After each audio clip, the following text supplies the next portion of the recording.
Welcome to another edition of Mortgage Clarity. I'm Joshua here with Cross Country Mortgage, and in today's video, we're going to talk about how do you go about choosing a good loan officer to help you with your finances.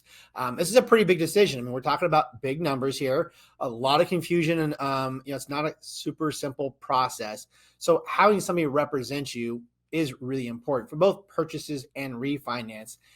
Even more so with purchases, because what we'll talk about here is also how who's representing you on those pre-approval letters actually has value and makes a difference on who an agent might pick or pass over because of who's representing the buyer. So these are important questions. So let's go ahead and dig into it. I did a little point slide here just to kind of bullet point what we're looking at.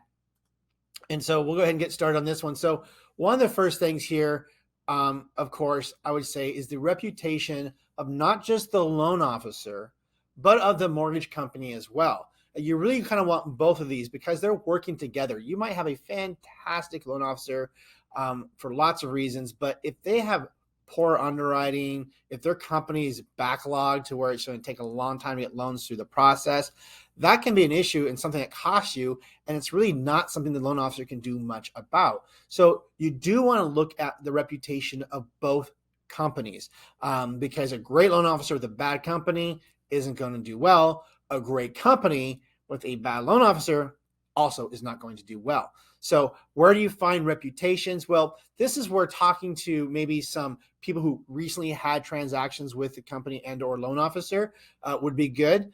If you're working with a real estate agent, you already have a good relationship with them, they can be an excellent resource as well. And certainly go online and look at reviews. I typically, when I look at reviews, try to find, I'm not necessarily looking for just straight 5-star. I'm looking for how strong the reviews are and how many reviews does that person have. I would take probably a 4-star or 4.5-star person with like 60 reviews over a 5-star person with 3. That could just be family. So that's kind of how I do that. But certainly that's one of the things you want to look at is the reputation. And again, your friends and family who's recently done a transaction. I say recently because a lot of things change, as well as real estate agents and some online reviews. Okay, so once you've found a couple companies that have this, then what about next one is responsiveness and communication of the loan officer. And this is something, again, you probably won't know right off the bat. When you're looking at the reputation, this would play in. If you're talking to somebody who's worked with them, they can answer this. But you're definitely wanting somebody who's not just maybe really responsive up front to get the business, but then once you go under contract or the loan starts, they just don't return your phone calls. That's not very good. So particularly in purchase-driven transactions, you need those pre-approval letters quickly. You need a loan officer who's probably going to be available to connect with you after hours or on weekends, because most people have time off and look for homes on the weekends. So if you have a loan officer who's like, no, I'm a 9 to 5, Monday through Friday, they might be great, but that can end up costing you if you happen to find a home Friday afternoon or on Saturday and they plan to accept offers on Monday. You need that pre-approval letter sooner than later. So responsiveness up front on getting your application taken care of and throughout the application process and the pre-approval is very important. Communication is also important as well. Does the person clearly communicate what's needed? Communicate what your options are? Are they communicating well with the agents as well so that they stay in the loop on what's going on throughout the transaction, keep anxiety on the seller side down? These are all important things. And again, you can have a really good loan officer who maybe knows their stuff, but they don't communicate very well, they don't respond. It's going to make for a very stressful transaction for you. So look for somebody who has a reputation and seems to be with your dealings responsive and stuff. And a good question to ask too, to make sure, are you going to be available to take my calls after hours and weekends? Okay, so the next thing you want to look at is program offerings and overlay restrictions. Okay, this is really important because if the lender you're working with doesn't offer basically most all the programs, particularly the programs that apply to you, they're not going to sell you what they don't have. Or if they have overlay restrictions. An overlay restriction means, yeah, maybe I offer the program, but just I'll give you a very common one. There's a very famous credit union out there who does a lot of VA type loans. And I get clients all the time telling me they were turned down because VA doesn't do manufactured homes. This is what they're being told by the lender. That's not true. VA absolutely does do manufactured homes. However, that particular lender does not. They have an overlay. So while VA allows for it, they themselves won't do it in that program. And instead of telling the clients that, no, we don't do it, but somebody else can, they just say it can't be done. VA doesn't do it. So a little bit, there. So be careful of that.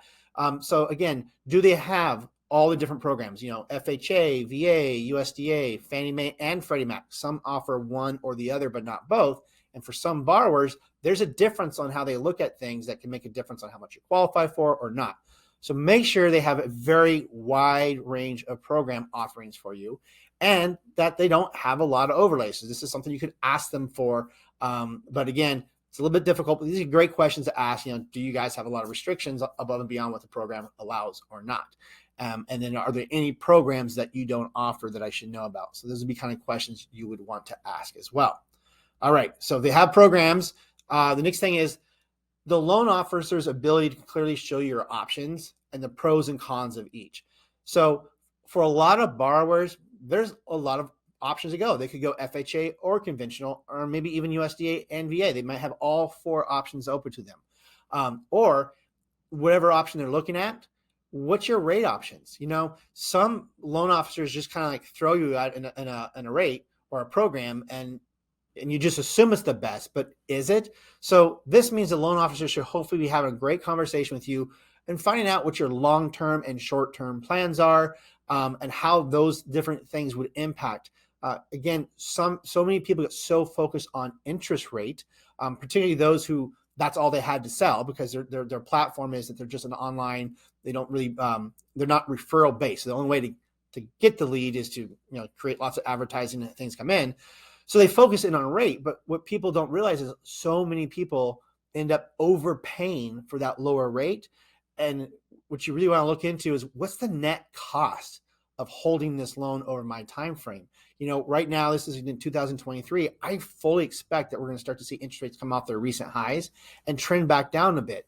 Well, if that's the case, paying too much money to buy down your rate, you're going to overpay and not get that benefit. So again, that's one example. Or to show the benefits of maybe going with an FHA versus conventional, or vice versa. So they need to be able to clearly articulate and show you what their options are, the pros and cons of each, and let you choose.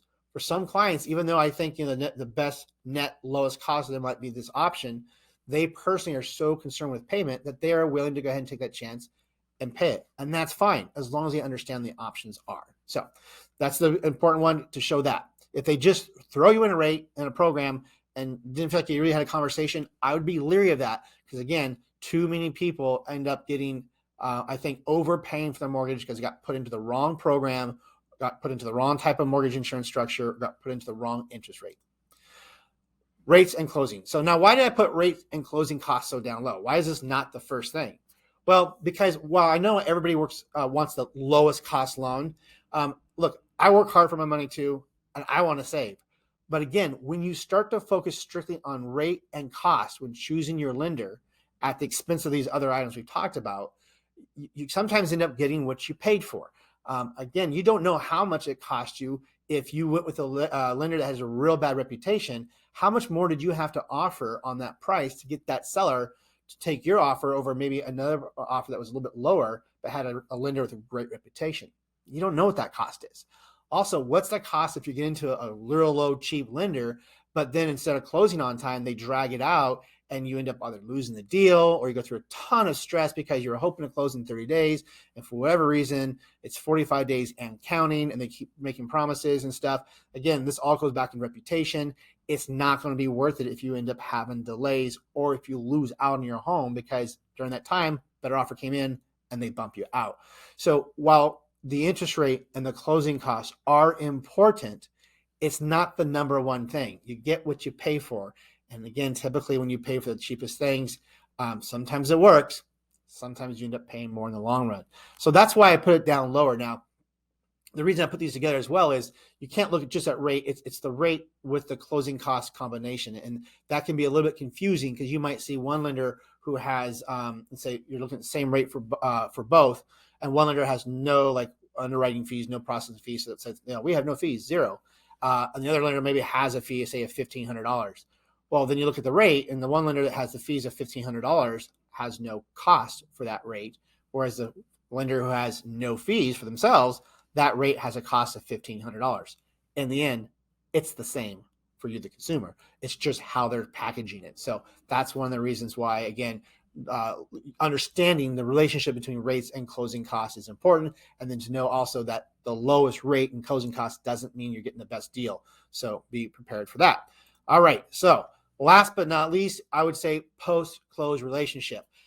Again, I think this is really, really important. There's a lot of what we call transactional lenders out there who are basically, again, bring in a deal, get it done, move on, and that's it. Okay. You don't hear from them anymore. They're done. You really want to have somebody, I think, who's going to be there post-closing, who can help you with, if you have questions like, hey, I didn't get my stuff in the mail for my first payment. Even though that servicing may have gone somewhere else, a good lender is going to be there and say, yeah, let me help you with that and see what they can do, help walk you through it, even if it's not them servicing the loan. Also, a good lender should be checking in with you from time to time.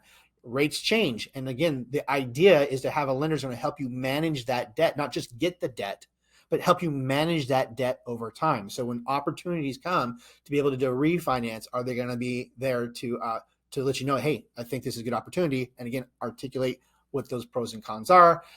Or again, if you have questions on debt consolidations and stuff, just having a go-to person that you know and trust, you did a good transaction with them, that you can just keep going back to, and who's keeping in touch with you and helping you just be alert to different ideas. So in my opinion, I think these are the things that you want to do. Some of them are, again, a little bit harder to determine. It's hard to tell how well they communicate and responsive they are through the whole transaction, but that's where, again, talking to some other people in the reviews can really help you with that as well. So if you found this helpful, please hit the thumbs up and subscribe. And again, just when you are ready to go check out your lender, wherever you're at, use this as a guide of questions to ask and things to be looking for. And if you're getting into a deal and it starts to feel like, oh man, all of a sudden this guy who I thought was good is just not feeling good, talk to them. If they don't make changes, go find a different lender. You're paying for a service. Make sure you're getting the service you pay for. And this actually goes for real estate agents as well. If you're working with an agent and they're not communicating, not getting back to you, you might want to consider looking for someone else if they're not going to represent you. So, all right, till next time, have a great day.